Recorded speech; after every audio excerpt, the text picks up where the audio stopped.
Bien, jóvenes, ahora vamos a hablar del virrey Melchor Navarra, también conocido como Duque de la Palatra. Es el virrey número 22 del Perú.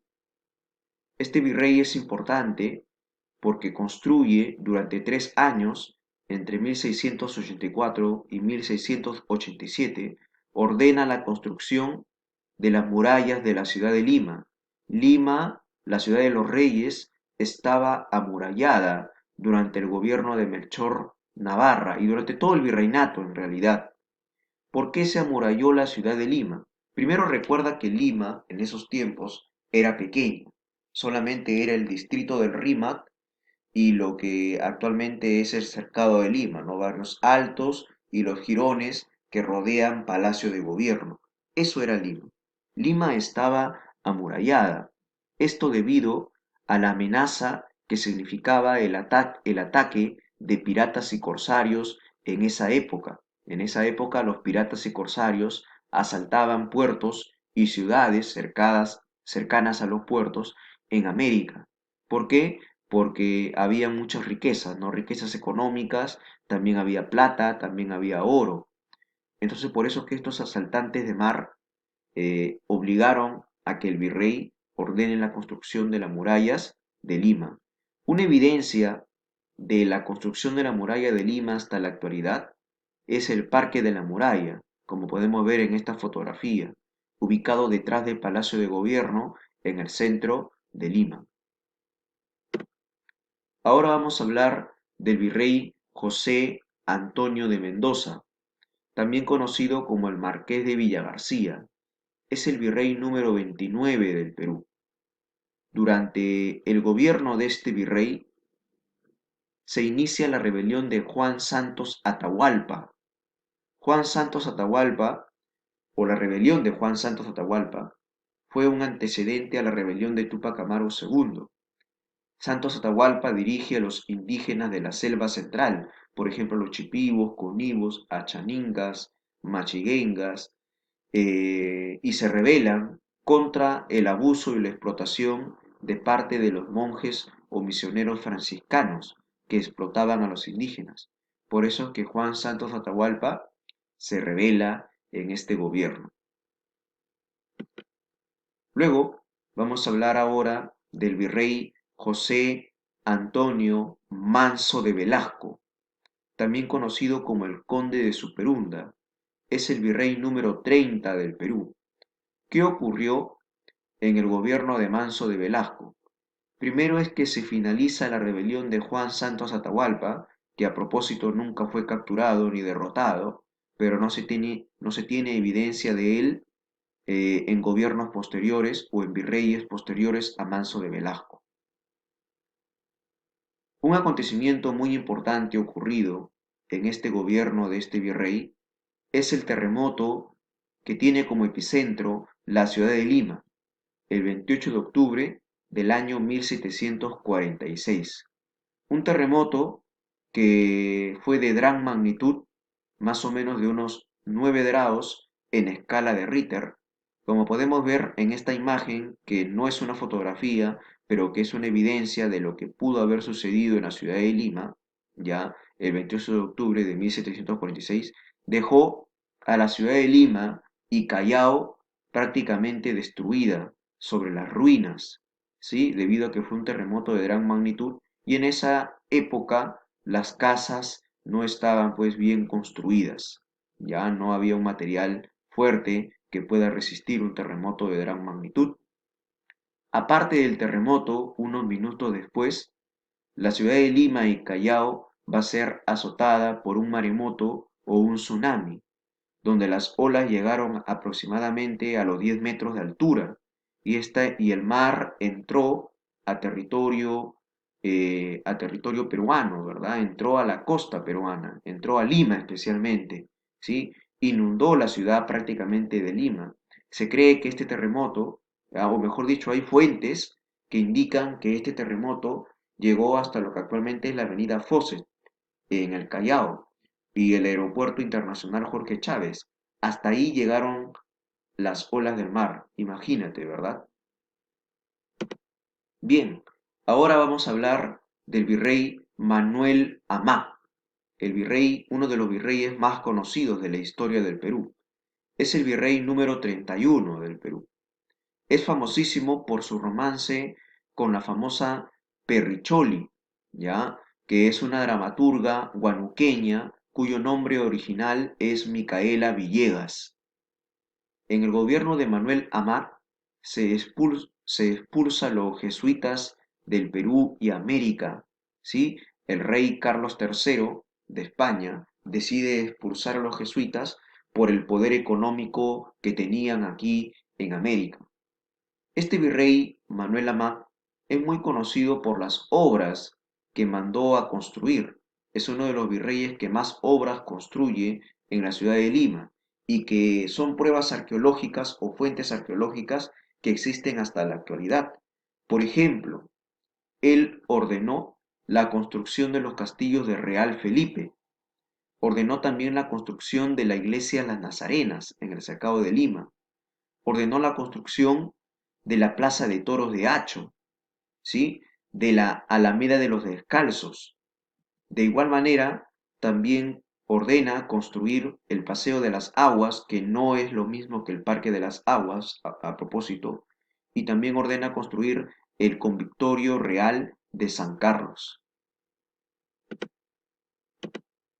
Ahora vamos a hablar del virrey Agustín de Jáuregui. Este virrey es el número 33 de la historia del Perú.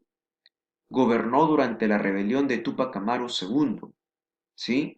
Recuerda que Túpac Amaru II fue también un líder indígena que se rebela contra España y que su rebelión fue la más importante no solamente en el Perú, sino a nivel continental, en toda América, ¿verdad?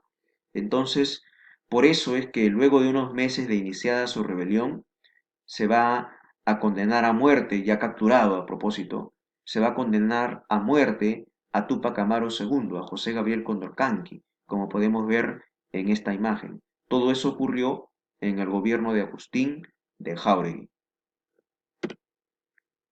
El virrey Fernando de Abascal, ¿sí? Este virrey es también conocido como el Marqués de la Concordia. Es el virrey número 38 de la historia del Perú. Fernando de Abascal es muy importante porque cumplió un papel determinante para los intereses de la corona española o de España, ya que combatió todo intento de separación e independencia acá en América. Este virrey, por ejemplo, con el apoyo del Tribunal del Consulado, ¿sí? Logra combatir las juntas de gobierno formadas aquí en América, después de la invasión napoleónica a España, como por ejemplo la Junta de Gobierno de Panamá, de Santa Fe de Bogotá, de Quito, de Santiago de Chile, de la Junta de Gobierno de Chuquisaca y también de La Paz, fueron combatidas por este virrey, pero no pudo derrotar a la Junta de Gobierno de Buenos Aires, ¿sí? Fue una excepción, pero mantuvo el virreinato pacificado mientras duró su gobierno. Por eso que en España lo toman como un personaje importante al virrey Abascal. Entre sus obras de este virrey destacan el Cementerio Presbítero Maestro, que es un cementerio histórico del Perú porque hay muchos presidentes y héroes enterrados en dicho cementerio, y también y también se construye el Colegio de Medicina o la Escuela de Medicina de San Fernando, en este gobierno del virrey Abascal. Luego tenemos ya al virrey número 39, al penúltimo virrey del Perú, también conocido como el Marqués de Viluma. Su nombre es Joaquín de la Pezuela, ¿sí? Fue el virrey número 39 de la historia del Perú.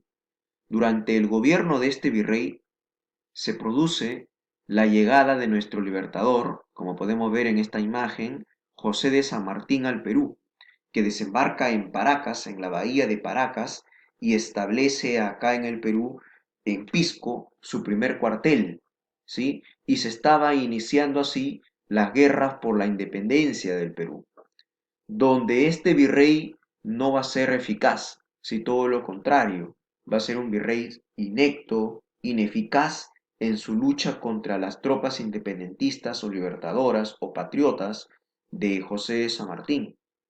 Como no luchó prácticamente o no hizo un gran esfuerzo por luchar contra las tropas libertadoras de José de San Martín, entonces lo deponen, es decir, lo sacan de su cargo. Es una especie de golpe de estado contra este virrey Joaquín de la Pezuela.